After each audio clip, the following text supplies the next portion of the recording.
It is. Okay, well, Fine. cool. I will go ahead and begin then. Let's see, we Perfect. have some people jumping on. Great. All right. Thank you guys so much for joining this session today. We're really excited to have on Cindy Matthews and Catherine Keller with us presenting. And man, I think I think we've done 18 or 19 of these virtual sessions now. I could be wrong. Pat, correct me if I'm wrong. But we have, I think, 7 or 8 more to go this week. So every day this week, we have a session, sometimes 2 sessions, one in the morning, one in the afternoon. So this week is probably our biggest week in terms of sessions. And I'm really excited. I feel like each session has kind of drawn its own audience. So it's been really cool to see the new people who come into these. Jilly Jenkinson's talk last week had over 50 people join the webinar, which was really incredible. Great. Way to make us feel inadequate. Hey, we're already up to 23, so no inadequacies here. But I've been amazed at how many people have been tuning in, and I think that's a really good sign. And attendees, you've been a big encouragement to me. I look forward to doing this series every day, honestly. I feel like it's really helped keep me positive. And so, with that being said, just some ground rules for you guys today. Chat has been disabled just to help prevent from Zoom bombers and hackers. So if you have any questions, please submit via the Q&A function, and we will receive your Q&As as they come through. Thank you guys so much again. Hi, Cindy. Hi, Catherine. Thank you for being here. I'll go ahead and turn the time over to you guys today. Great. Well, it's great being here. Thank you so much. Some of you may be aware that we had a spiritual abuse conference that we had planned on doing in April, but had to change. We're looking at a date somewhere in September, October timeframe, depending on the SMU football schedule, because in Texas, everything is around the football schedule. But we will get a date and a place. We will do that, and we'll let everybody know who had registered for it when that's going to be happening. But let me introduce myself, and then Catherine can introduce herself, and then we can start having a conversation.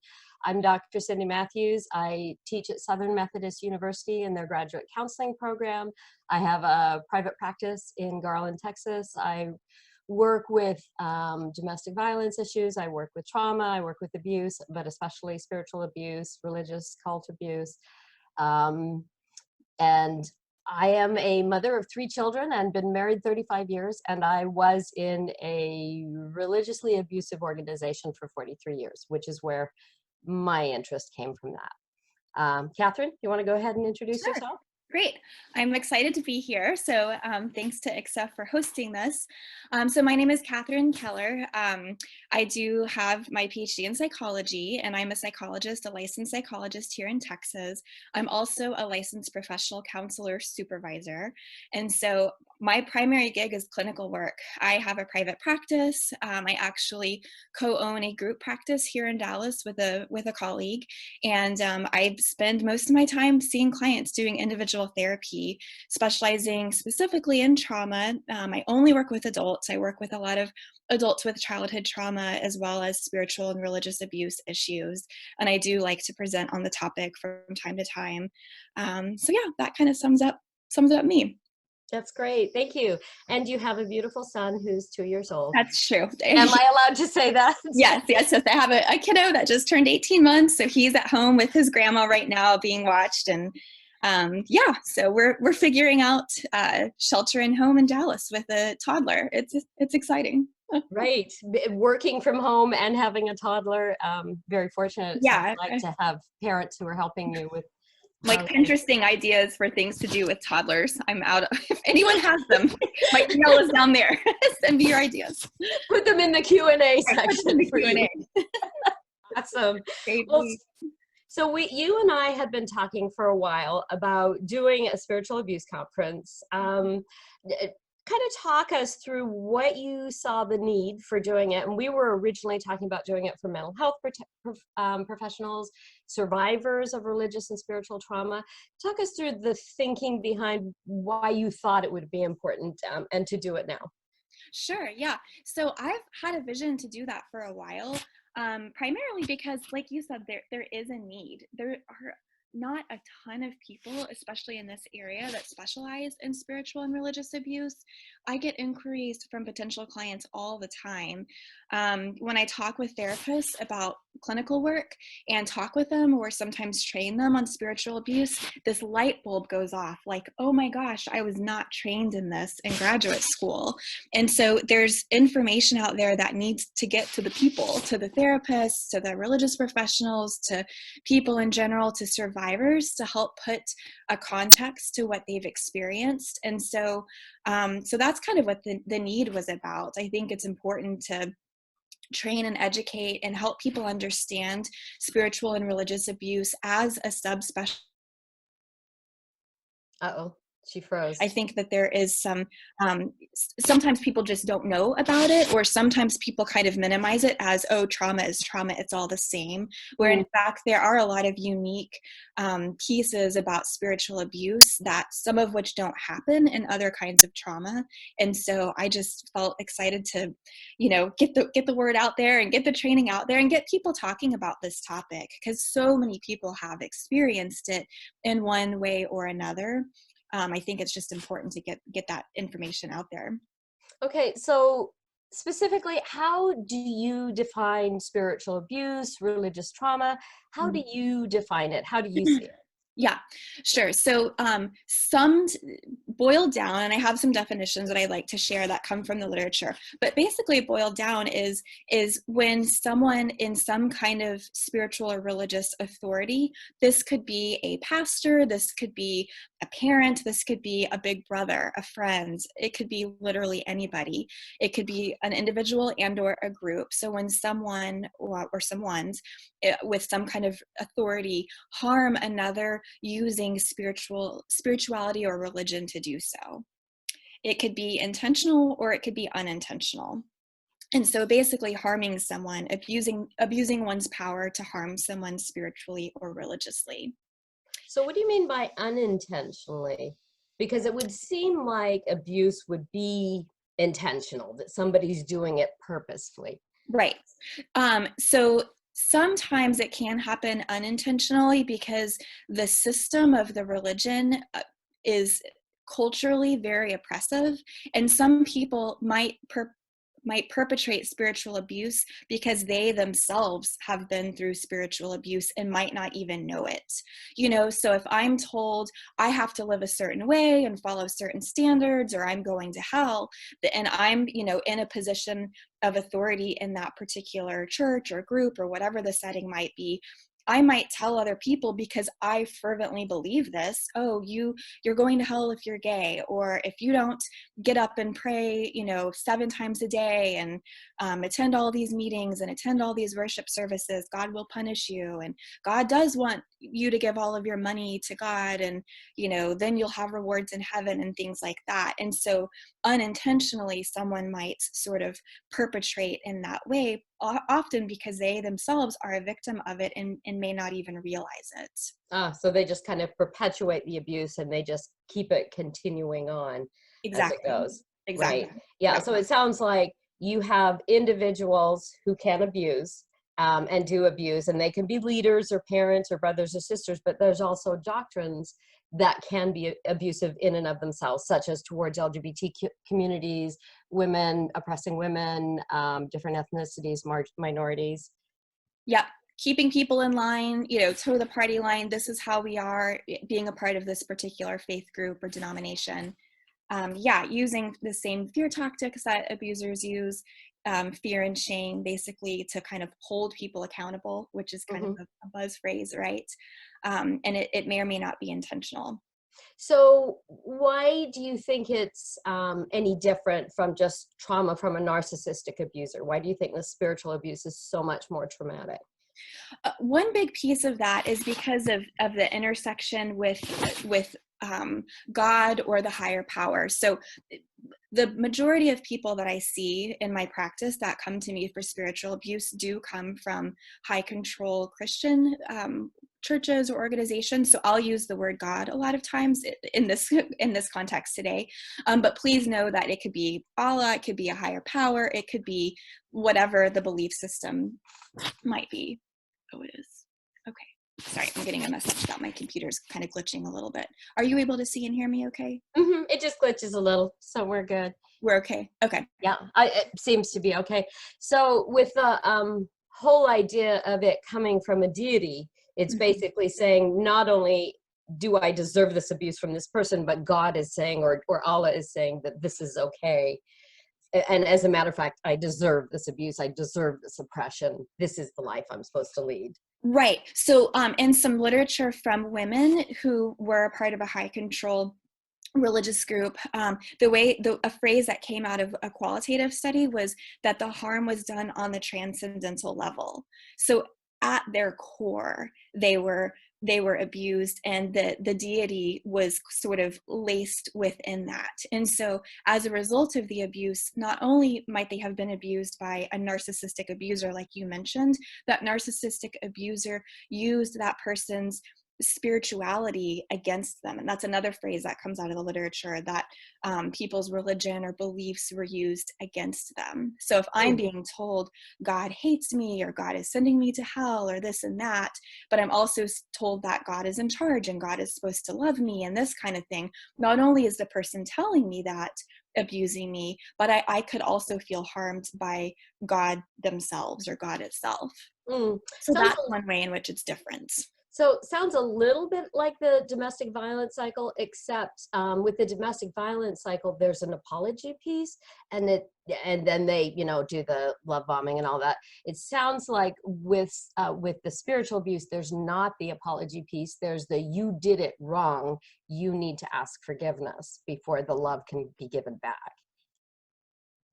Did you miss? Right, and so that. Yes. So the honeymoon period just looks a little bit different in spiritual abuse, kind of like in domestic violence. The honeymoon period is, oh my gosh, they're sending me flowers and they're wooing me and things are so great, and this is why I, stay with them. I think, and I've seen in spirituality and religion, the honeymoon period part of the cycle can be really religious experiences, hyper spiritualized experiences in environments that are sometimes somewhat manipulated emotionally. So people have these amazing worship experiences and they're connecting with God and that kind of thing. And or with the abuser, if there is a particular narcissistic abuser, which there may or may not be, depending on the environment, but sometimes that abuser, again, just like domestic violence, will kind of woo you in and make you feel special. Elitism is a big piece that happens, as you know, Cindy, in spiritually abusive environments. People feel special. Not only does the group itself feel like they've cornered the market on God, or cornered the market on heaven, or cornered the market on Jesus, or whatever it is that they believe, within that system, there's also kind of special leaders that are given authority. And so if I feel like I'm in this special authority and I'm important and I have, these people that I'm looking out for, these people that I'm mentoring or whatever, then it's kind of it's so confusing, because if I'm being abused by the people above me, but then also being, praised by them at the same time for basically towing the line and perpetuating it, I don't know what to do. Right? It's the trauma bonding kind of thing, is that you're suffering the trauma from the same people who you're bonding with. And instead of them at any time being apologetic or sorry for any of the abuse, it's like, something's wrong with you. You need to pray more. You need to read more. It's always your fault. It's always shame. And depending on the level of control, and of course, spiritual abuse does happen on a continuum, depending on the level of control, I might be exhausted. I mean, I might be volunteering or working day in and day out, sometimes giving services away for free, or giving my help away, or my ministry, or whatever they call it, away for free. And so, to speak to that brainwashing piece that happens in really high control environments such as cults, I might not even have the time or the space to think about, oh my gosh, this is confusing. They're saying they love me and that I'm special, and then they're also shaming me and scaring me, so I don't know what to do. Mhm. And so, and they often, yeah, they'll shame and blame and then give you these scriptures saying like, oh, you know, with these automatic phrases that pop up. And that's something that in therapy, we have to kind of undo those messages, you know, phrases about this is my purpose and, you know, those kinds of things. And so they're basically continuing to abuse me with the actual, like you said, the doctrines themselves. So I've heard some people say when it comes to spiritual abuse, you know, when we were talking about the spiritual abuse conference, people would be like, oh yeah, this pastor sexually abused these people. Or they'd say, oh, that only has to do with religious cults. How do you kind of respond to that narrative? Yeah, so it's a really interesting point. So I actually, I don't think I've said this yet, but I did my dissertation on spiritual abuse. And so when I was working on that long project, I looked at some of the literature and where we're at now in terms of our understanding of spiritual abuse. I make the argument that it comes from literature on cults, literature on domestic violence, and there are spiritually abusive themes that come from that, in literature on clergy sexual abuse. And then in the past 15 or so years, maybe 20 years, there have been articles that are qualitative, so basically interviewing people about experiences of spiritual abuse. And so I make the argument that kind of like how literature came on domestic violence and physical and sexual abuse before it later, that literature kind of paved the way for things like studying psychological abuse and emotional abuse, because the physical and sexual abuse, there's a mark, you know, it's very clear, it's very black and white. The psychological and emotional abuse, although we now believe it's very clear, it wasn't seen that way before. And so that's kind of how I make that argument. And I think a lot of times because it's a newer field, people just don't know. So a lot of people think, oh, spiritual abuse, that's when someone's sexually abused by a priest. Like that happens in the Catholic Church. And that is true. It does. And also that it doesn't end there. So it sounds like it's more of a spectrum. It could actually sounds like it could happen at any church by any pastor or any parent who takes a doctrine or has a narcissistic personality or sociopathic and could use it to abuse using religion. So it sounds like it could happen anywhere.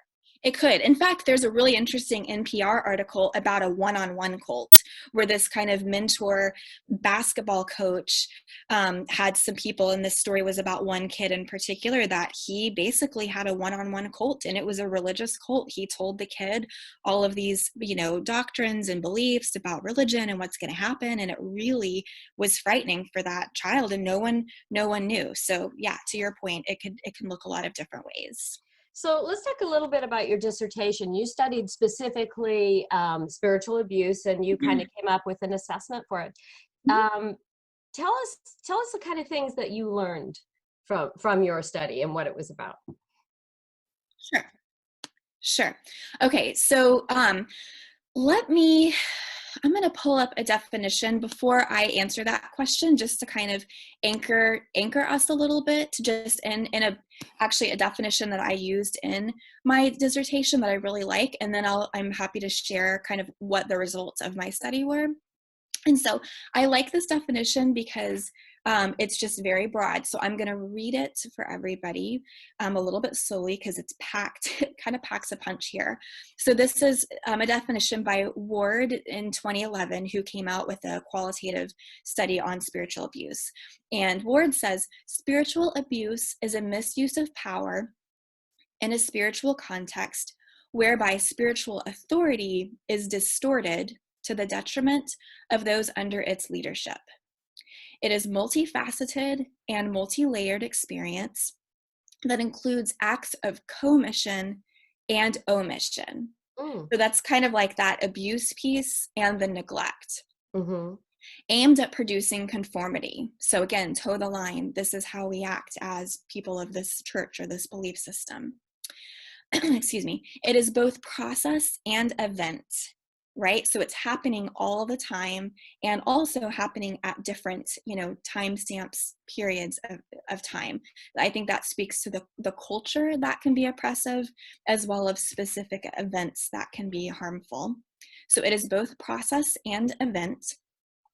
influencing one's inner and outer worlds, and has the potential to affect the biological, psychological, social, and spiritual domains of the individual. Mm-hmm. So that's a lot.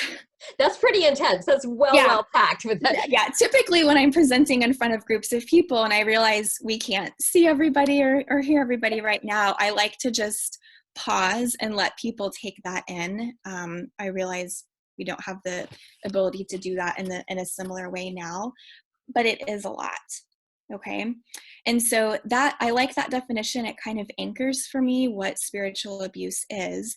And so as I was doing my dissertation, essentially what I did was I read through all of the qualitative studies, so the interviews on spiritual and religious abuse, and pulled out themes and created a scale. And so kind of like an assessment, if you will, of spiritual abuse. Sent it for a round of data, boiled it down, did all the analysis, boiled it down to themes, sent it for another round of data, boiled it down. And so the results of my study are essentially four characteristics. They are abuse of power, conditionality, suppression of expression, and spiritual injury. So let me unpack that a bit. So these four characteristics are just four kind of easy things to listen for when you are engaging with the topic of spiritual abuse. So abuse of power is somewhat self-explanatory. It's harsh criticism, fear, someone kind of in a power over position, exploiting the person under them, shaming them, that kind of thing. Conditionality speaks to conditional relationships, and they have to do oftentimes with performance and perfectionism, kind of like this idea in some traditions that God wants you to be healthy, wealthy, and wise. And so if you give the church or give God all of your money, then you will be rewarded in some way spiritually, perhaps by going to heaven or perhaps by achieving a particular level in heaven. So it's very conditional. Conditionality can also look like loyalty to leadership, and then being rewarded in some way, giving positions of power within the group, that kind of thing. So it leads to both kind of perfectionistic thinking, perfectionistic behavior, but also kind of sucking up to leadership because it's very conditional. Yeah, and yes. Go ahead. And sometimes that gets transferred on to God or the deity as well. If I do this thing, then God will reward me. If I fast and pray, then I'll get to marry the person I want to marry. Or if I, fast and pray, then my sick parent will be cured of cancer, those kinds of things. So it's very works oriented. So nothing against those who are fasting for COVID-19 to go away.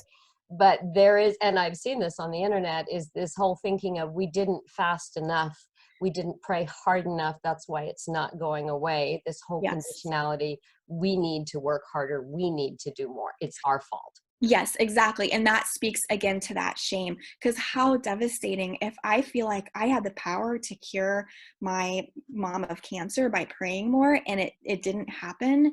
Gosh, that is devastating. And I feel awful about that. And in an abusive system, I might just go back to the system itself. Well, what untapped sin do I have that I need to repent of, or something like that? Of course, it depends on the system. So that's the conditionality one. And then suppression of expression. I think this is a really, they're all important. This is a big one to listen for, because suppression of expression is essentially, I can't be who I am. I can't be me. Lots of disconnection from the body, can't think my own thoughts. And so I'm going to sort of empty myself and not have a voice and replace that with scriptures and doctrines. And that, I believe, is the right thing to do within a context of these kinds of systems. Well, and we used to have Ashlyn, did Sorry, you? real quick. Someone was asking if you could screen share the definition. Sure. If you could, and if not, we could always email the definition out to attendees who attended today. So whatever you feel comfortable in doing. Yes, let me copy it to the chat. That would be great. Thank you. Yes. Did it copy? Okay. Hopefully that worked. And yes, I can screen share if we need to do that, but hopefully that will work That for now. should cover it. Okay. Once it goes through. Thank you. So I was just going to say, Catherine, on the suppression of expression, we used to have a scripture, the natural man is the enemy to God, which was basically saying anything we thought, anything that came to us, we first had to check it out with leaders. We could have spiritual experiences, but they were wrong if they weren't validated by leadership, scripture, whatever. Right. That's the kind of thing you're talking about. Exactly. So I don't have a voice. I have to defer. You know, in some traditions, there's a scripture like, I beat my body and make it a slave. You know, it's like, well, okay. So I'm now harmed and and that's touted as like, oh, it's so godly or it's so spiritual or that kind of thing. And so that is a huge thing that I see in counseling, when people are so disconnected from their body. And gosh, we could spend days just on this one, but a big way in which I see this is sexuality. That's where I was thinking, yeah, not only the real self, the genuine self, but also an expression of anything sexual. Right. Of it needs to be mastered, it needs to be controlled. Exactly. And so people come in and they, adults I see in therapy that have made choices around their sexuality because of their spiritual belief systems that later have consequences, negative consequences, but that speaks to a cultural piece too. And so it's kind of like, I don't want to dismiss anybody's cultural beliefs and that kind of thing. And also, sometimes some of those cultural beliefs kind of veer into a level of high control that do become harmful. And then it comes out in therapy. It's I can't orgasm, I can't have sex, I'm scared. I was always told no. And now I'm married and I don't know what to do and that kind of thing. And then of the LGBTQAI population, never allowed to be who they are, always told, that that's not okay, perhaps told that they're going to hell, and that kind of thing. So gosh, how do you have a relationship with someone? How do you even acknowledge attraction to somebody when you've been literally told that that is wrong and therefore you are wrong? And any thought, any attraction, anything that is you is evil and somehow not good. Yeah. So that's a big piece of the suppression of expression. And then another piece is just like not being allowed to question things, like the suppression of the mind, gosh, this theology doesn't make sense to me, or where does this come from? Or why do we believe this? Sometimes those questions or doubts, if you will, might be shamed, like, oh gosh, you can't doubt, you don't love God if you doubt, and that kind of thing. And so it prevents the person from really creating and experiencing their own sense of the divine and their own sense of their belief system if they're always told that you're not allowed to ask those kinds of questions. Yeah, I remember. Oh, Ashlyn, go ahead. Yeah, sorry, real quick, and then I'll jump off again, I promise. So I forgot that we disabled chat. Could you copy and paste that into the Q&A for attendees to view? Oh, yeah. I'm really sorry. That was my... That's okay. That's okay. How do I... Oh, answer live. Oh, maybe you're not able to submit. Let's see, to all panelists. She should be able to type answer, right? Yeah, you should be able to type. Oh, all panelists and attendees. Let's see. Yep, that's it. Got it. Did it Hopefully go? everyone's getting it now. Yep, it went through. There you go. Perfect. I'm sorry about that. Thank you so much. Okay, Yeah, I promise I'll course. jump off now. Oh, you're good. That's good. Thanks, Ashlyn. So I remember when I was 12, one of our leaders got up. He happened to be my uncle. And he was talking about good and evil. And he said to have faith is good and to doubt is evil. And he said any question or any doubt was evil and we needed to get rid of it. And we just needed to be faithful. So any questions were seen as just a horrible thing.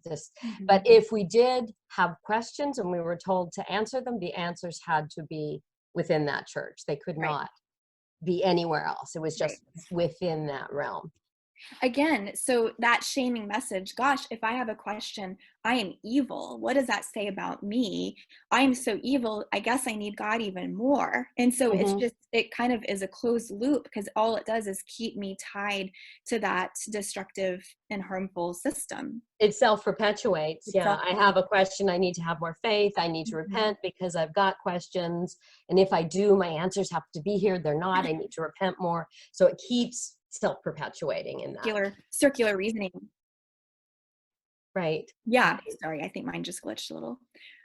Exactly. And so another piece of that suppression of expression is, let's say or a leader or to preach or teach. Well, if I'm in a group or a church where women aren't allowed, oh, I'm getting a message that my connection is unstable.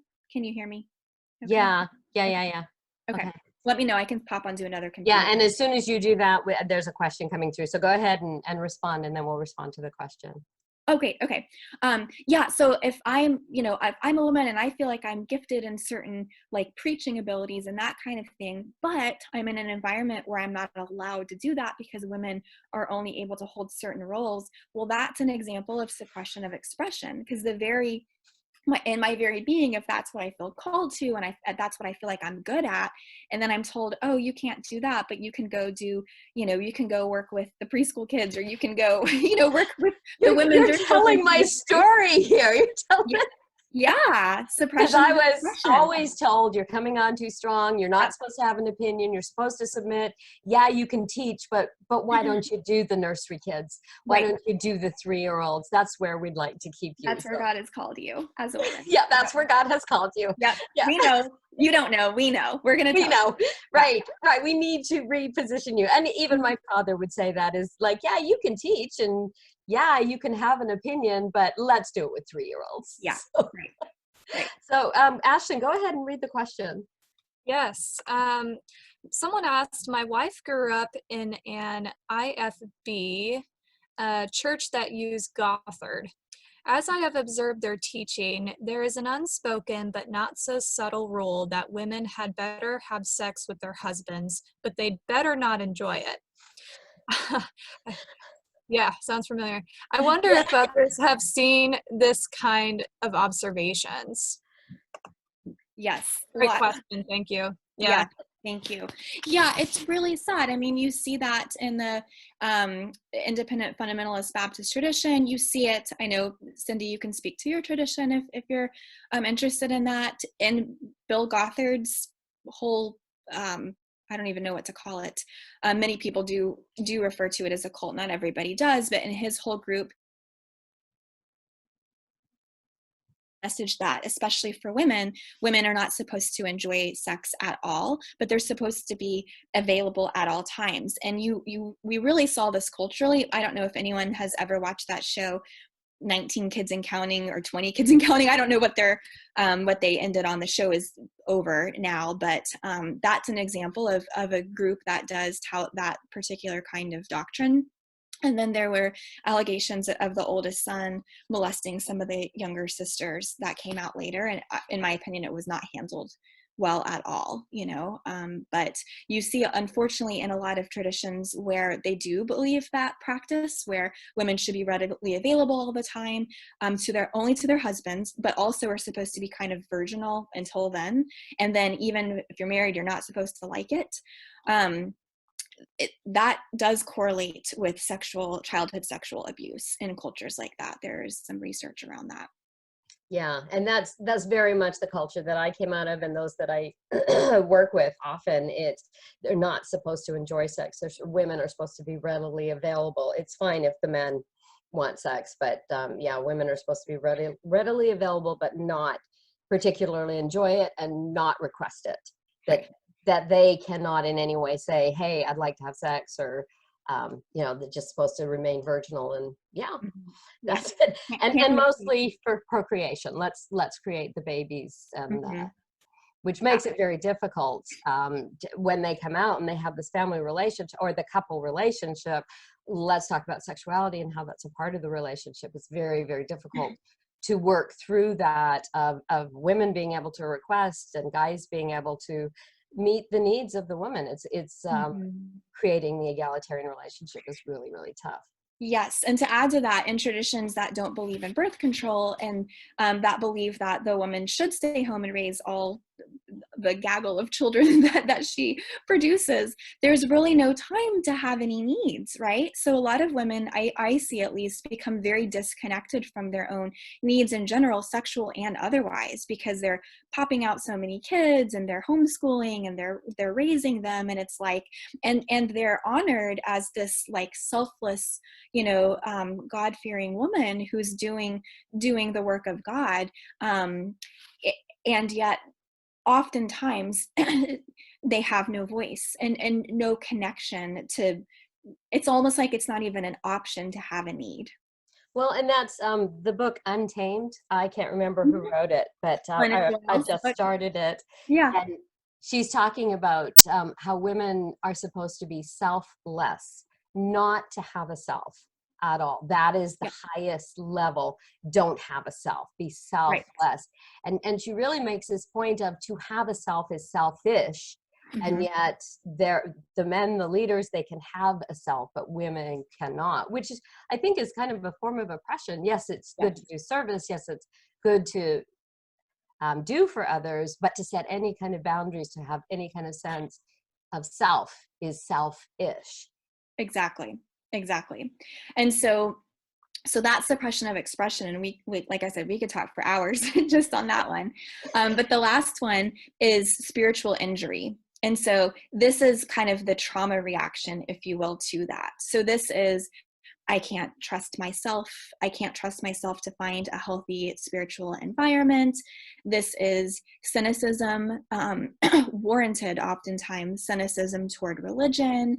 This is, the um, I'm at the dentist office. This is an experience of one of my clients. I'm at the dentist office and they're playing praise and worship music, and I'm feeling anxious. I'm terrified because I'm afraid I'm going to get shamed or told I'm going to hell or criticized in some way. So the spiritual injury piece is kind of what most of us would consider the trauma reaction to that, and that kind of can lead into a conversation about triggers.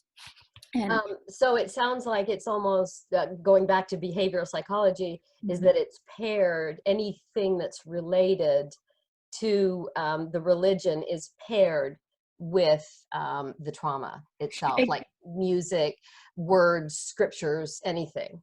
Exactly, and that's a good point. So what happens when those experiences are being encoded, and I'm going to use the word experiences rather than memories, because when we have an experience, if we have access to all of our faculties, if we're not in a traumatic environment, we can take those memories in. I can sit outside and look at the trees and the flowers and hear the birds, and my brain can process it. I'm not in danger.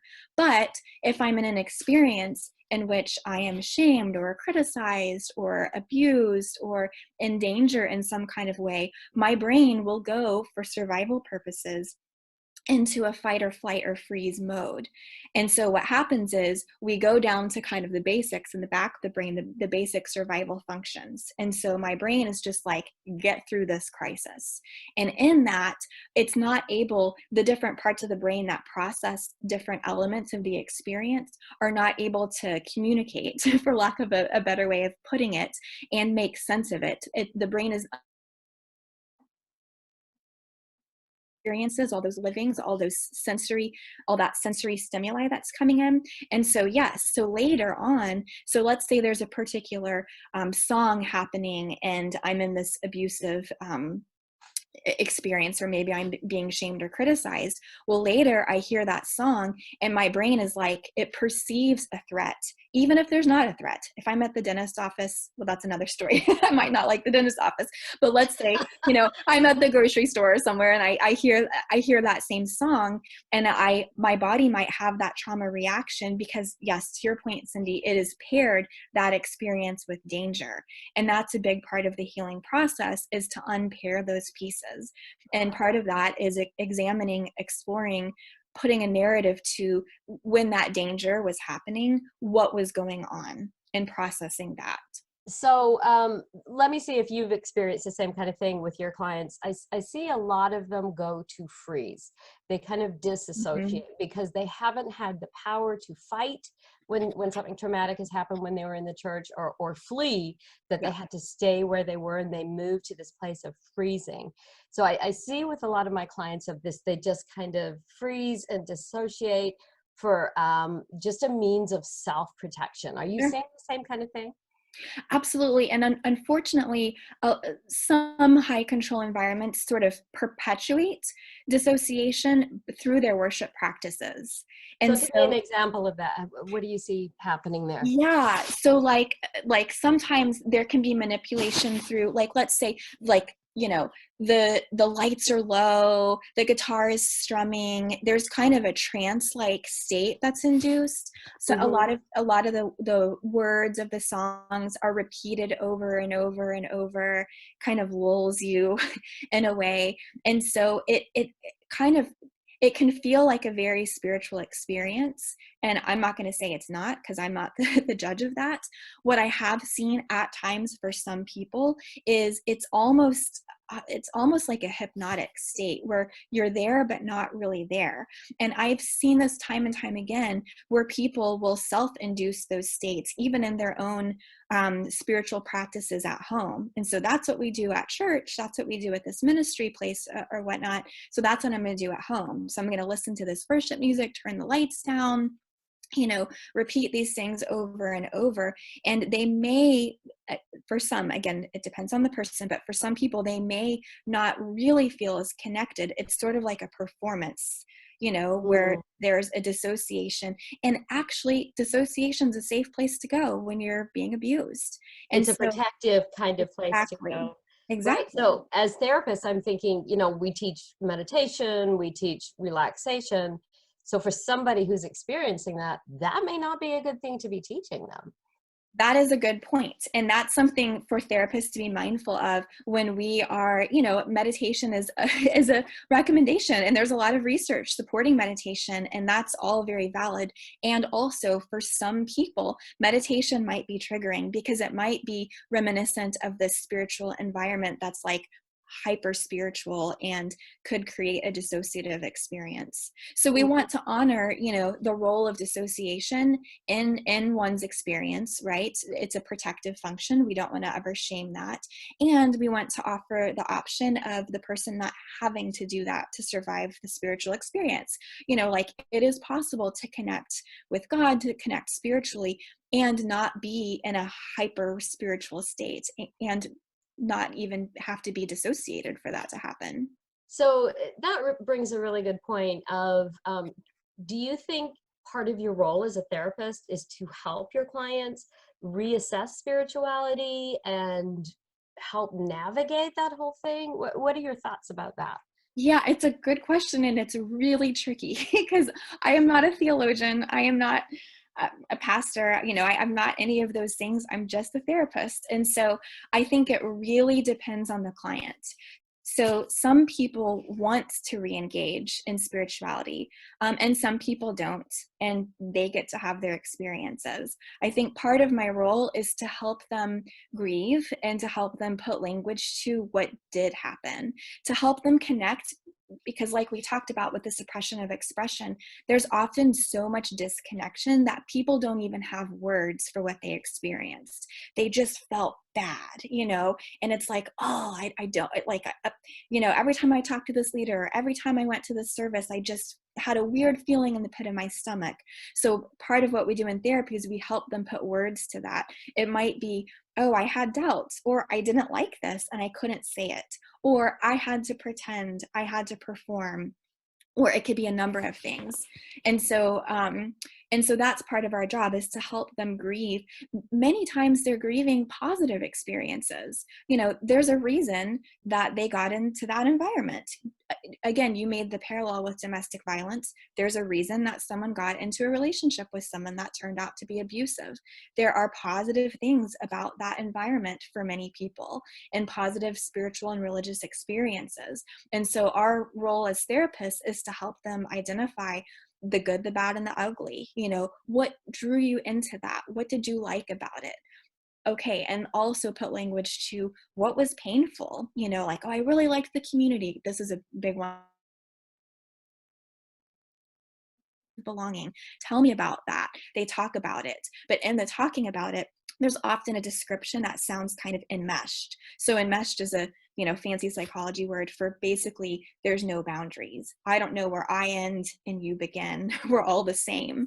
You know, we're Mhm. living in community, we're sharing everything together. My feelings are your feelings are my feelings. That is a, I would consider that a boundary violation, you know? And so it can feel very powerful, like, oh, we're in this community and I'm so connected. And that's a grief oftentimes when people are mourning that experience.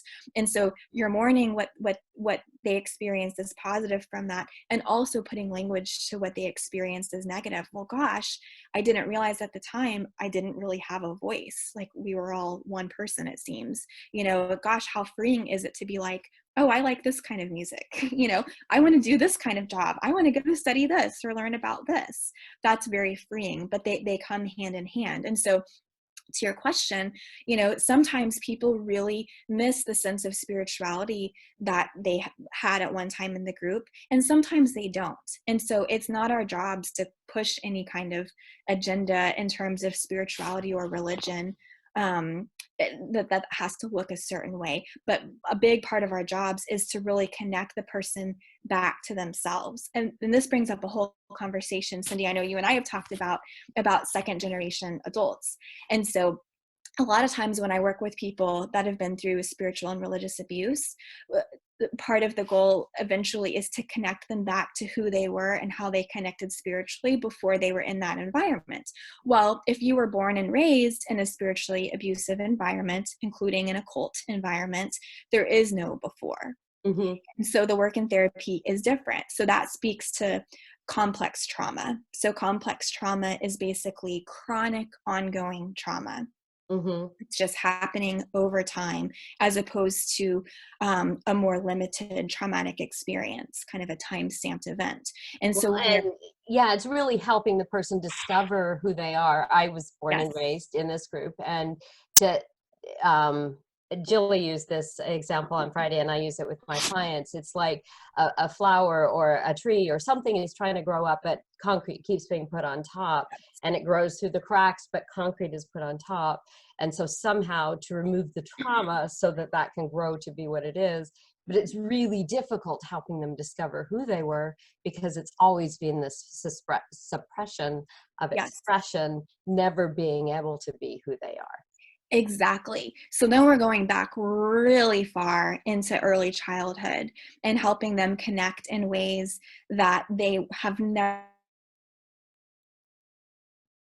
So all that to say, it does look different depending on the level of trauma and the complexity of trauma that they've experienced.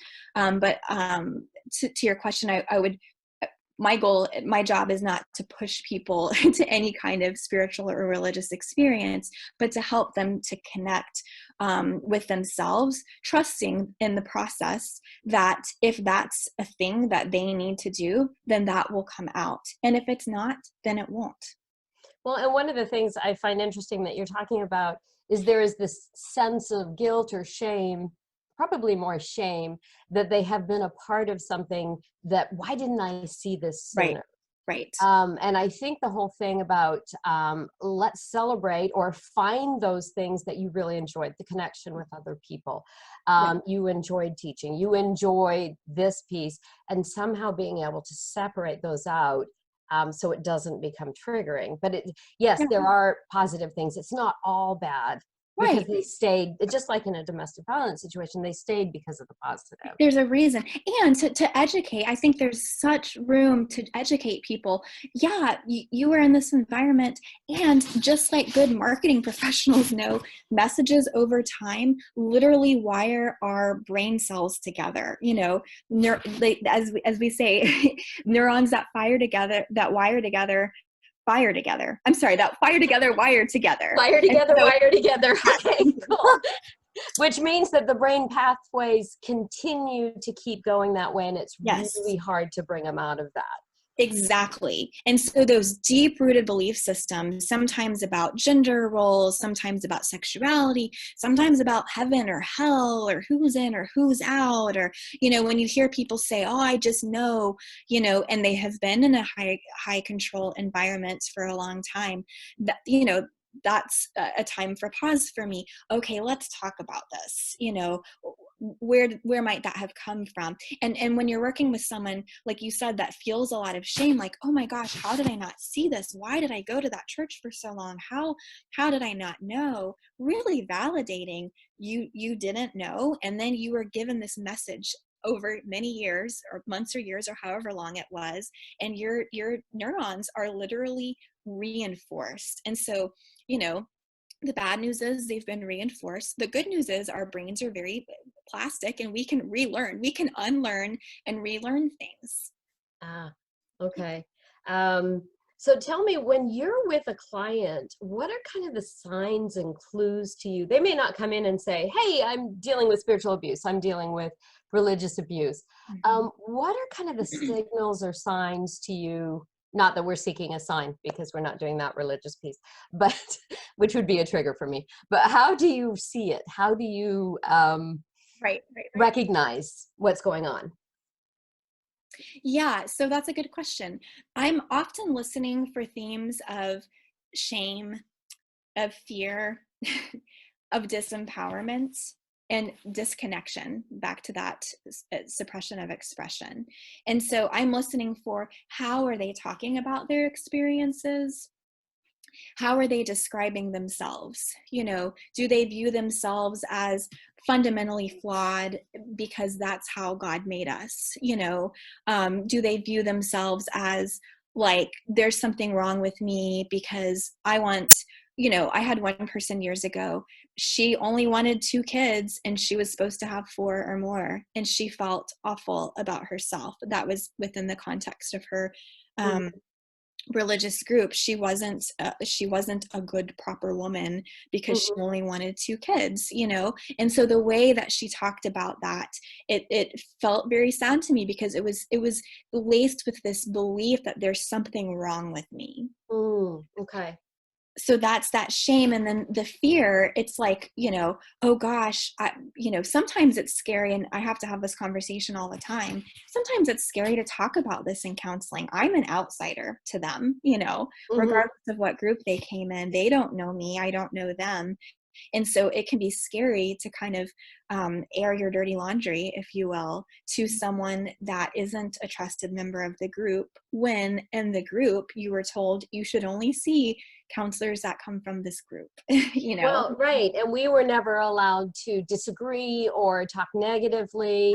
And it was seen as a bad thing. I can't remember the words they used now, but it was seen as a very negative thing to talk negatively about anyone from the group or anyone from the religion. And so it was really difficult.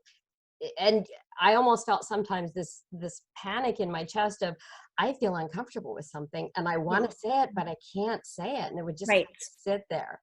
Exactly. Sometimes if I were to go to therapy, I don't think that they would get that. I don't think my therapist would understand that, of the pain of just saying something negative about that. So that's why, as a therapist that's trauma informed in this way, it's important to call that process out and to acknowledge, hey, you might what is it like working with me? Yeah. I acknowledge that you might have some discomfort. I'm not safe for you yet, and that's okay. Ashlyn, I think, has a question there relating to what we're talking about. Yeah. So it's so spot on to what we're talking about. And I really appreciate whoever sent in this question.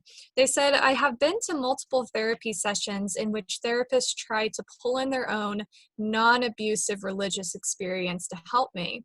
And in doing so, minimize my own experience. It has made going to therapy challenging because it feels like most therapists want me to not give up on religion, and it is never helpful. What would you suggest in that situation? Just finding another, oh, go ahead. Do I need to repeat it? can you repeat it? My computer glitched. I missed Okay. the important That's okay. section of the question. It's a great comment. I'll read it again. Someone said, I have been to multiple therapy sessions in which therapists try to pull in their own non-abusive religious experience to help me, and in doing so, minimize my own experience. It has made going to therapy challenging because it feels like most therapists want me to not give up on religion, and it is never helpful.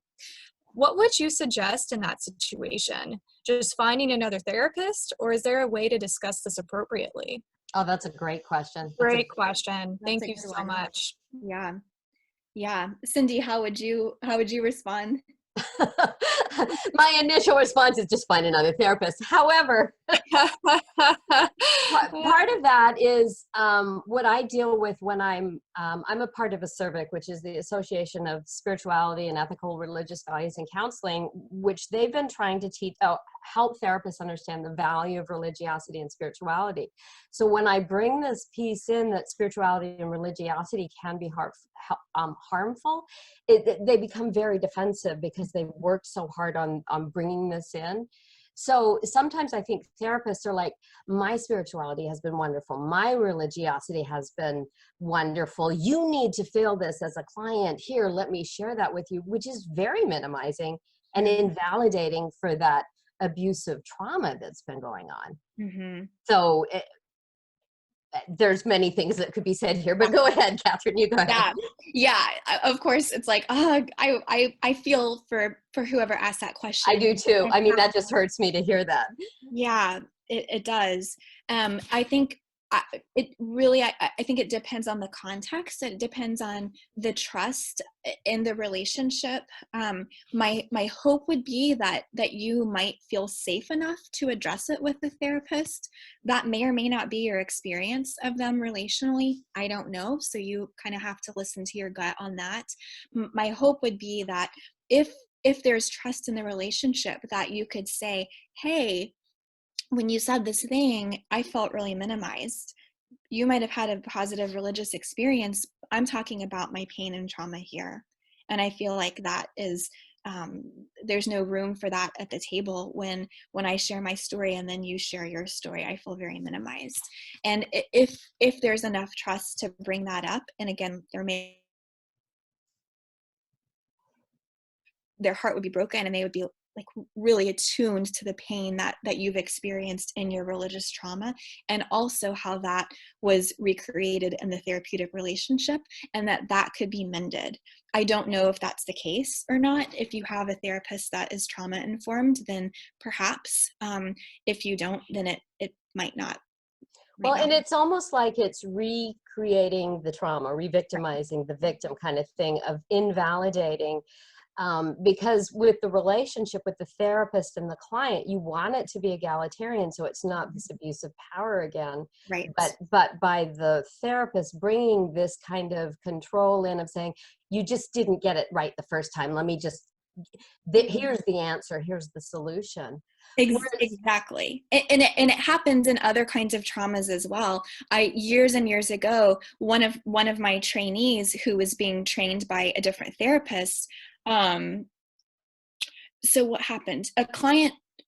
This was so long ago, a client told the therapist a story of a sexual assault, and the therapist didn't respond empathically. Oh, this is what happened. The client later requested to see another therapist and basically disclosed that in the original disclosing of the assault, and this is, I'm going to say, even though this is very intense to say, but she felt like she had been victimized over again in the therapy session by virtue of her pain not being validated. And so that does happen in trauma work. There's no reason for us to think that it wouldn't happen in work with spiritual and religious trauma. You know, there are a lot of people who are not trained specifically in spiritual and religious trauma. And I think these microaggressions and macroaggressions are going to happen for with a lot of therapists in this, unfortunately. And so that's where I go to, okay, is that person safe enough for you to engage in that conversation with or not? And if not, then find someone. And I think that really says it all, is with religiosity and spirituality, there is a privileged group. in the US, and it is Christian, just like whites are privileged and male are privileged. The privileged group is Christian. So if you have someone who comes into therapy who is non-religious or identifies as non-religious or Buddhist or Muslim, then there does happen the marginalization and the microaggressions occur because the therapist is not trained and doesn't understand and doesn't get that person's reality. And right now we have 23% of the US that represents as none, N-O-N-E, not N-U-N, N-O-N-E. They don't claim a religious background. And so that's really hard for counselors who do claim Christianity or whatever they claim to be able to relate to that and to be able to be empathic with that. And they may put their religious beliefs or thoughts on that person. Well, if you just believe this way, you'd be better. This would heal you, kind of thing.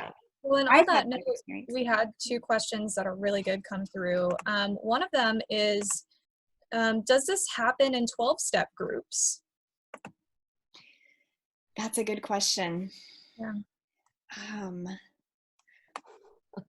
Short answer? Yeah, Yes. short answer, yes. It could happen anywhere. It could happen anywhere. And in 12-step groups, they are I don't know how they call it, peer-led or lay-led, or they're led by other people in recovery. And so I think there's a really wonderful place for 12-step groups. Mm-hmm. And I think there's some 12-step groups that are very healthy and supportive.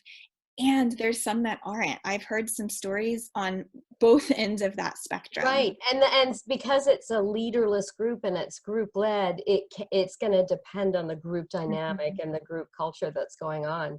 But there are some non-Christian based ones that a non-religious based 12-step, even though the 12 steps say God, they will actually bring in other elements. Instead of, so yes, they can, because it's a leaderless group, it can be led that way and can actually become cult-like as well. I mean, and just as a clarification to that, they mentioned, the person who submitted this comment, that the big book is religious and can be used to abuse, just like you said, Cindy. And someone said smart recovery does not include God. I guess that's the name of the program, Smart Recovery. I'm not sure. Or if they're saying smart recovery, it is the name of the program. Okay. I was like, okay, it's like a play on words. I'm not sure what. And then another question, someone said, yes, that last question is right where I'm at. Not with the 12-step, but this person's referencing the previous question about the therapist issue, whether you seek a new therapist or not. They said, I have very good friends who run a support group, and I can tell they are sad that I am no longer a Christian. They don't seem to accept that my peace is found in non-religion. I then feel that I am not really welcome in Christian circles because I no longer believe as they do. The strength of their devotion becomes a trigger for me. It's a great comment. Yeah, it is a great comment, and unfortunately a very common experience. And my heart goes out to you. I mean, if those were your friends and the people that you, connected with for so long, and you feel othered because you're not a part of that group anymore, which is in group out group situation that can happen as a part of higher control religion. It's devastating. It's devastating. Well, not knowing the full situation, it sounds like a form of shunning that they're describing. Yeah. Right. So let's talk a little bit, if this is okay, let's talk a little bit about how you work with people who come in and work with you. And one of the things I know I do is I really try to differentiate between religiosity and spirituality, how religiosity or religion is the doctrine, it's that going to that church, whereas the spiritual is the personal connection. It could be nature, it could be higher power, whatever. It could be science, but that's the personal experience versus the religiosity. So what kind of things do you do in working towards healing for your clients? That's a good question, and be a long answer. It really depends, but to your point about disconnecting, or not disconnecting, but separating spirituality from religion, I think that's for many people, not everybody, but for many people, that's a helpful place to start. My favorite definition of spirituality is it's quite simply a subjective experience of the sacred. And the sacred, how I think about that, is just something that's set apart or other than. And it could be nature, it could be science, it could be God, it could be your kids, it could be, I don't know, relationships, it could be yoga, a yoga practice, it could be animals. I mean, it could really be anything. And but it's more the individual and not the group, whereas the religiosity seems to be more the group experience, group expectations. Yeah, and so that could go either way. So the spiritual pieces could be individual, they could be group oriented, they don't have to be, what's different, you can have both together. Exactly. What's different is with religion, it's more systematic. It's a system of doctrines, views that sometimes anchored by a particular scripture or holy book or something like that, but it's rituals and practices. There's more to it in terms of structure than there is to spirituality, and I believe it is possible for those things to join, sometimes, to travel together. And that I would consider a very a healthy thing for some people, for whom that's important, when those combine, in a particular way. Some people are very religious and not very spiritual. Some people are very spiritual and not religious. But in terms of work with clients, for some that can be a helpful distinction, and connecting, well, what is spiritual to them? It might be that they've been in such a hyper religious environment, what feels connected to them. And I think spirituality is very connecty, whether you're connecting with the higher power, connecting with another person, or connecting with nature. And so sometimes I'll even ask, when was the last time that you felt connected and that you felt alive? And start there. Sometimes maybe it's religiously based, maybe it's not. I asked them in that the other day.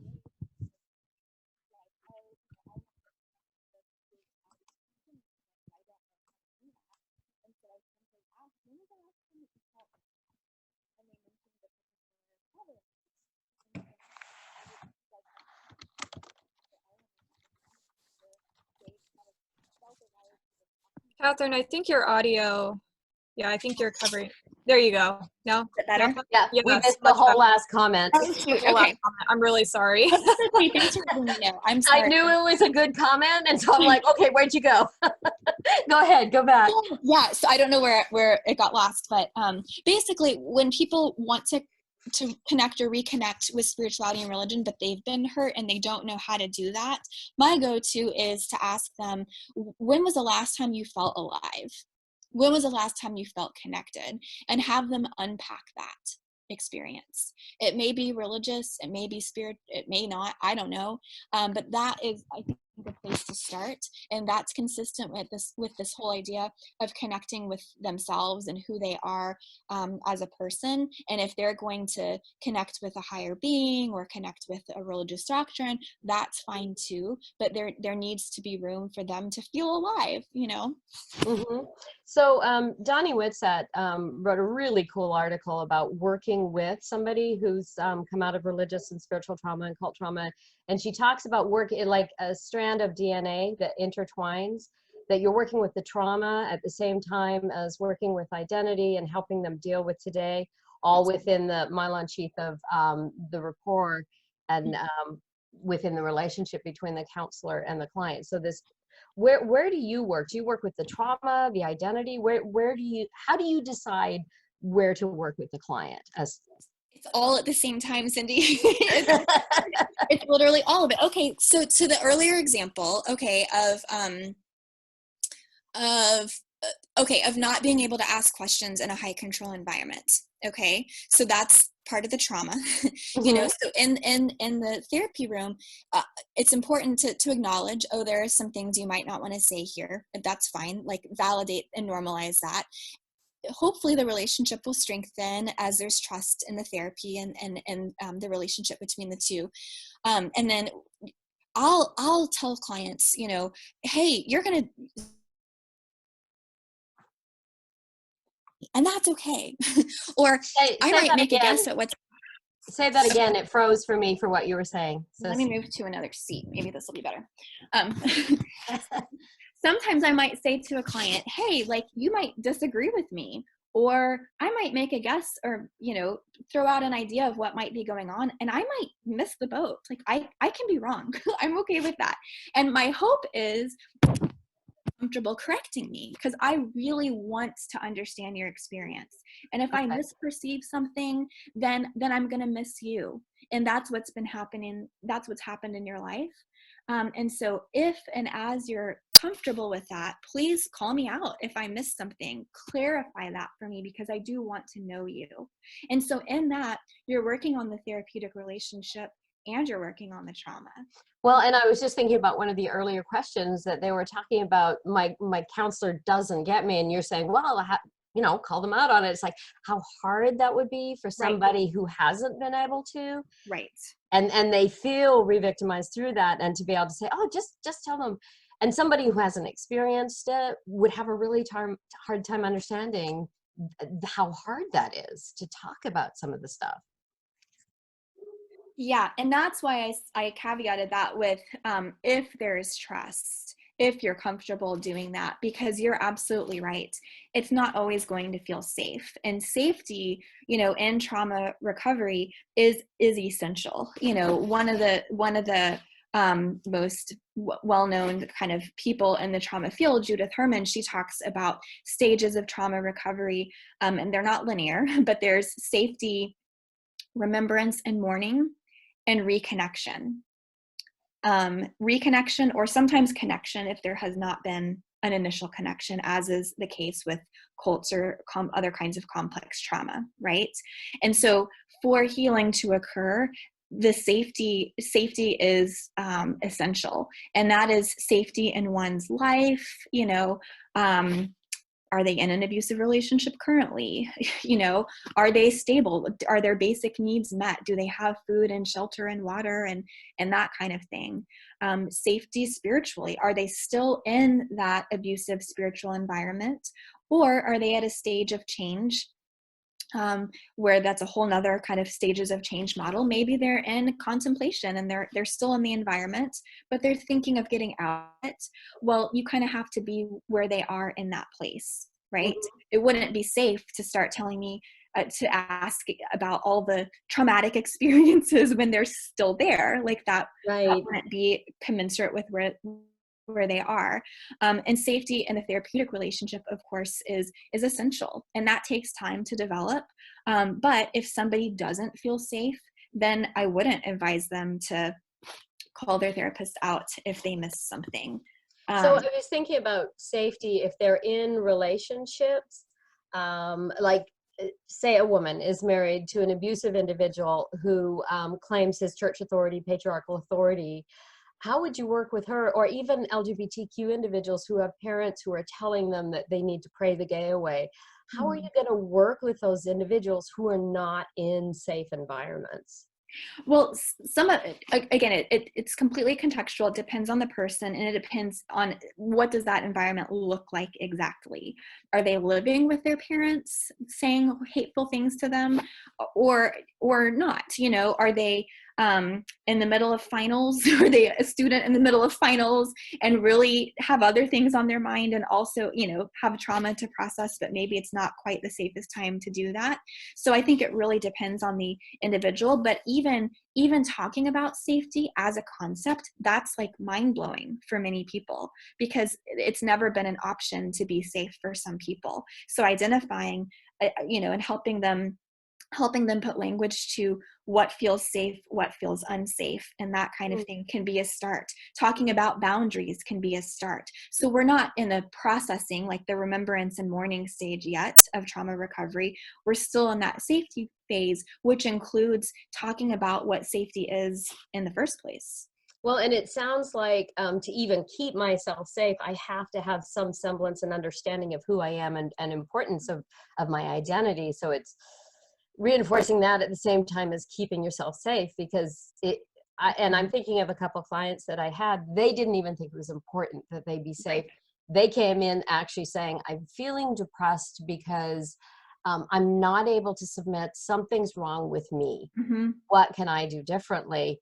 And I couldn't just say, oh, well, that's hogwash. That's a bunch of BS. Right. You just, so it was a real gentle kind of Yes. maneuvering Exactly. to get them to a space to feel like they were even worth keeping safe. Well, and we had 2 excellent questions come through on safety. I'm sorry, I keep jumping in. Tell me if it's No, not. I appreciate it. good. I love the question. Keep them coming. Okay, good. One of the questions, in regards to safety, why don't churches watchdog each other? Why isn't there action from churches to investigate abusive churches? It's a great question. That's a great question. And again, there's so much there. Some of them might do that. Some of them might believe that they do that by having kind of denominational structure. Those denominational structures, there is corruption in some of them where they're hiding abuse and covering it up and moving, pastors or ministers from one group to another, which obviously perpetuates the abuse. Yeah, I don't know, Cindy, if you have any thoughts on that. Well, I'm not a U.S. citizen, but I've heard something about the amendments, something about religious freedom and claiming we have the religious right to do whatever we want. But I remember Doug and Wendy Duncan, who were also going to be presenting at the Spiritual Abuse Conference in Dallas. They were a part of a cult group that actually were watchdogs for some other spiritually abusive groups. That's a good point. Then they found out theirs was. And it's I mean, would it even solve anything in a sense, just on that thought of if you have an abusive church looking out for abusive churches? I can see where that would go the other way too, where they would be. I don't know. It's a tough question, and I wish there was a good solution to that. Yeah, it's a really tough one. And I remember when I was still in, there was a woman who came to my house and said, here's all the problems with your church. And I had been taught the whole time I was in it that people will say this, but here's how you refute it. So I just saw it as, we are a persecuted people. This will happen. So would it do any good? Right. But in actuality, probably 10 years later after I'd left, I thought back to that conversation and I kind of went, oh, she was right. But it wasn't a catalyst to me leaving. It was just kind of like I became more defensive and I did the party line because I'd been taught the party line. Right. Well, and so many churches are like self-governed, and it depends, like, I don't want a high control church that's self-governed governing other churches, because stereotypically, and often is the case, they're more patriarchal. They're, not going to admit if there's sexual abuse going on in the church, financial abuse going on in the church. They're going to pop people to different groups, so it's like one of those ideals that would be amazing. And you just want people running that are very trauma informed and humble and open. Yeah. But often doesn't happen because they are self-governing. And, the whole government thing, there's a separation of church and state. Government really can't regulate it either. So. Right. Well, and, on another note of safety and trust, someone had questions have been so great. You guys keep them coming. Someone said, it took much time for me to feel that way with my therapist. Safety in regards to safety and trust. Yeah. Can you talk about how insurance companies push for brief therapy? Ouch. Ouch, yes. That's a whole commentary on insurance and how they want you to get through quickly. And it's really not an understanding of complex trauma, which is why I don't take insurance. I will do sliding scale or pro bono. Those who can pay, but those who have this complex trauma, that's a personal decision I did for myself because I didn't feel like insurance could meet the needs of somebody with complex trauma. But what do you think, Catherine? Do you take insurance? Or? I take Blue Cross. I'm only on one panel. And honestly, I haven't had any issues. I don't know if it's just because of Blue Cross or the certain policies that my clients have had. But if of course with insurance, there has to be a diagnosis. Otherwise they would say it's not medically necessary. And so a diagnosis and a treatment have to be deemed medically necessary for insurance to reimburse for that. But I haven't had any problems. I haven't, I haven't really, I've been audited very seldom, and it's not been an issue. And so, Good. yeah, Yeah, that is that's good. nice.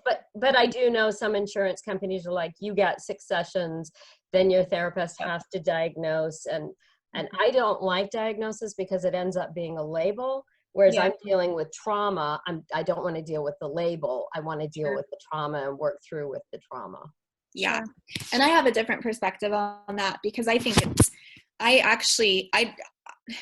think diagnosis serves a particular purpose and function. And I think sometimes it can be very validating for people to be told, oh, you actually meet criteria for post-traumatic stress disorder or a major depressive disorder, because then it's like, oh my gosh, this is a thing. It's not me. It's not who I am. I have a thing. I have a condition. I have a diagnosis. And I tell people, like we can work through trauma. We can work through depression. There are treatments for anxiety. We can work through that. And so I think it's a mixed bag. So some people don't like diagnosis because of the stigma, but I see it as part of our responsibility to rule out anything else that might be going on.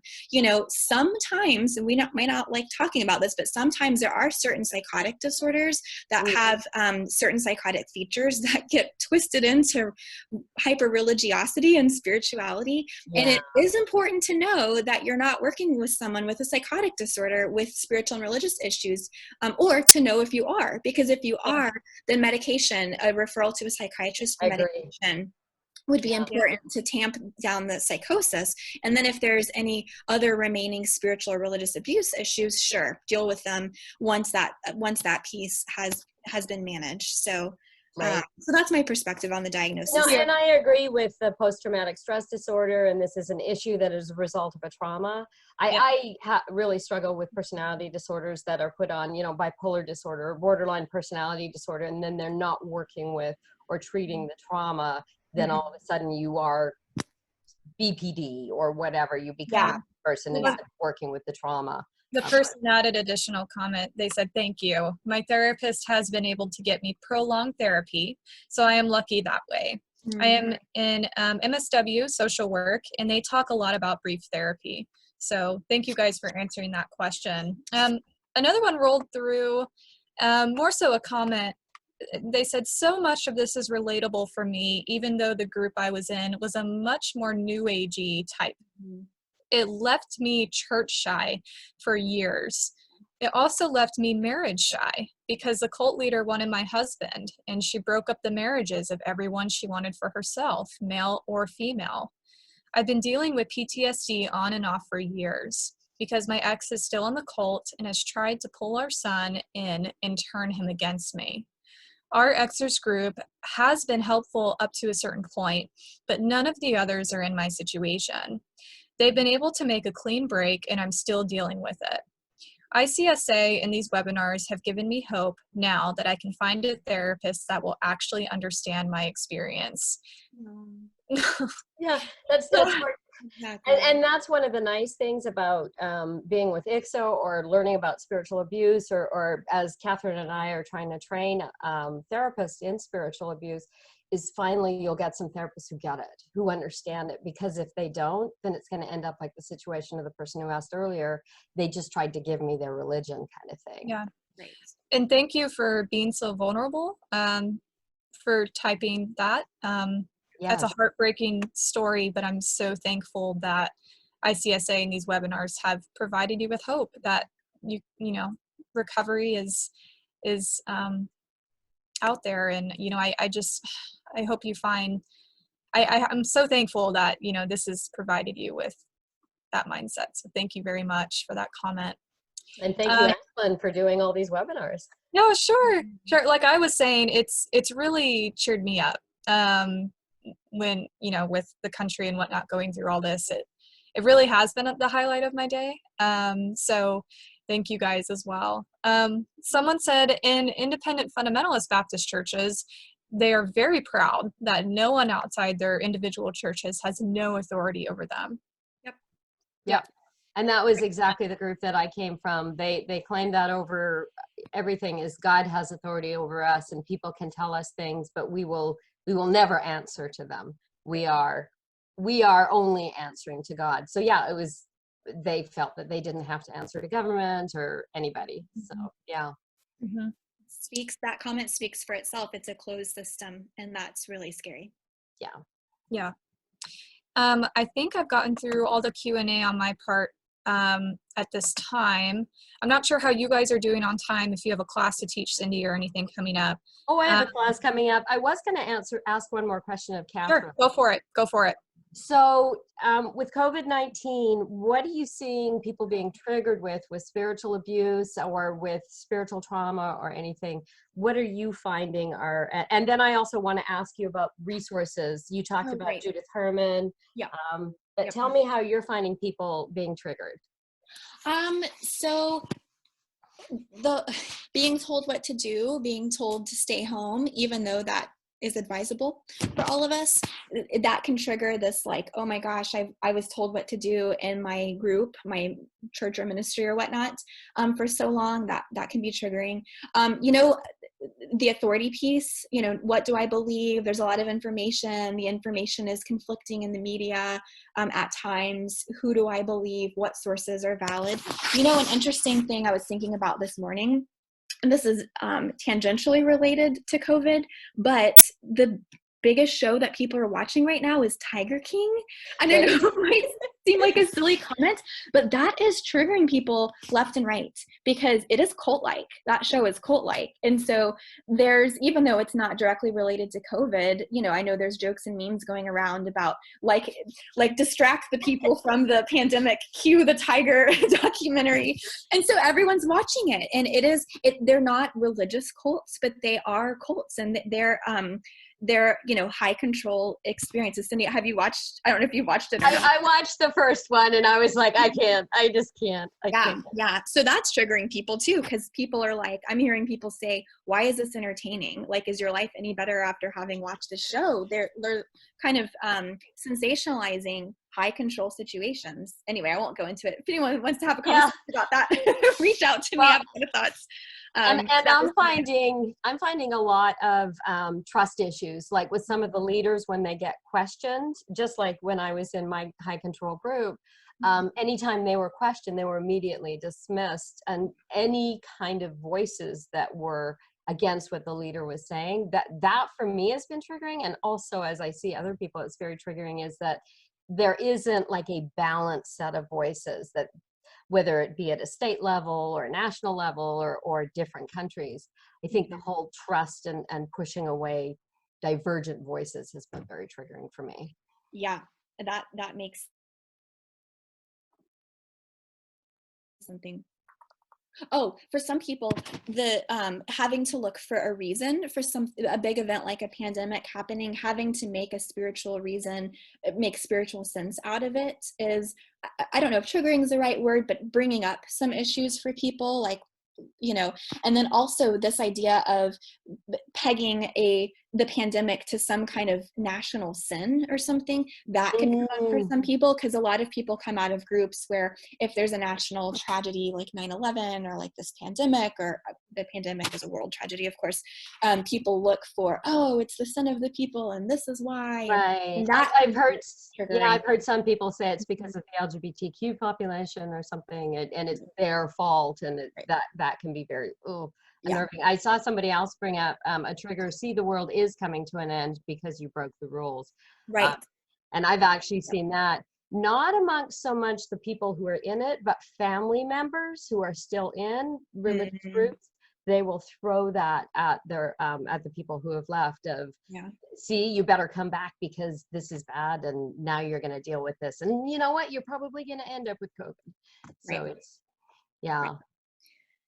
Yes. Well, I think we have like 3 minutes left. So I'm going to show some quick resources for people, and then I want you to tell us some resources too. So of course, she talked about trauma and recovery. It's probably backwards. Exhibit A. Oh, we can see it. I can see it. Trauma and Recovery by Judith Herman, which is a fantastic book of just working through trauma, any kind of trauma.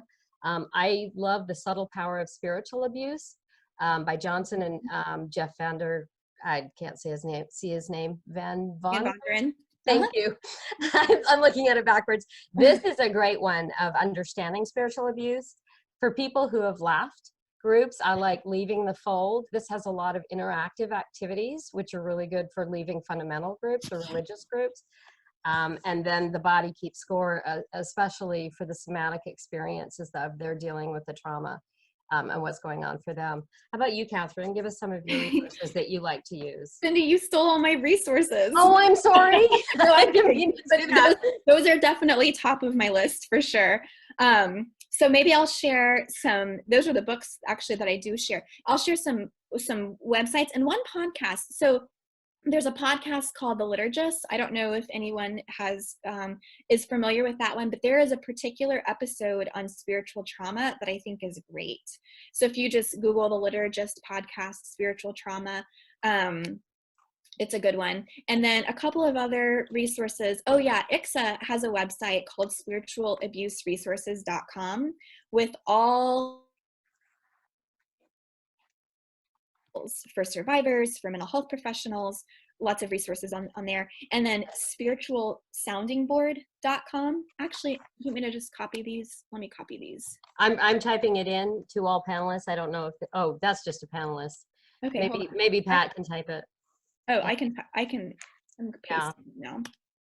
Yeah. I can, if you guys get me your resources via email, I'll send an email with all these to the attendees after this, if that's the easiest. Perfect. Okay. Yeah, and ICSA has a great website with both spiritual abuse resources and ICSA just itself for cult resources. So those are great. Okay. Sorry, it looked like it pasted the same thing I already pasted last time. Let me try this again. Well, and also Brene Brown's podcast right now. I think as she's been doing this over the past couple of weeks, she has some amazing podcasts right now that are so helpful in understanding not specifically spiritual abuse, but the whole shame and the triggers and everything that are going on. Yeah. So so I think I copied this to everyone. Hopefully You did. I got it. Okay. I got it. Yep. So the Spiritual Sounding Board, Julianne Smith is a woman that I got to meet when I met Ashlyn at the Portland Spiritual. Yes, she's amazing. So she's an advocate, a survivor and advocate. So she is like a powerhouse. She's like a watchdog person in and of herself. So she reports on all kinds of issues. And so if you're interested, what I think is interesting about her work, and she also has a Facebook group, if you're interested in that, is the discussion that comes around it. Yes. And so people talking about, oh, like just yesterday she posted, I forgot who, but some old worship leader became a pastor and is hosting services right now, even though we're in the pandemic and we're supposed to, shelter in home. And so there's a whole discussion about like, where does that come from? And who do they think they are? And what does that mean about the group and that kind of thing? And then the Wartburg Watch is two women who, it's similar to Julianne, advocates and watchdog people. Like they will report on abusive situations. So I got really into them years ago when there was a local church here in Dallas that was engaging in some spiritually abusive practices, and they just explored the heck out of it. Like this happened, and here's a letter from the pastors, here's a letter that was sent to the churches, and here's what's not okay about this, and here's, we're going to hold them accountable and that kind of thing. So that earlier question that was asked about, churches regulating each other, these are some individuals or small groups that are kind of trying to promote awareness around spiritual abuse. I just put my email in the chat, I think, drcindymatthews.com. So if you guys have questions, that'd be great. And I think you did too, Catherine. Thank you, Cindy, so much. Thank you. This has been amazing. Thank you to all who attended. Thank you. We hit 50, so that's great. Catherine, you were amazing. Thank you for being willing to share. Yeah, thanks for having me on this. I'm excited to do this and really excited for our conference that'll be rescheduled. Yay. In the fall. September, August, October, somewhere. I can't wait. Thank you. Thank you. Thanks, you guys. Thanks. Reach out. Alrighty, bye.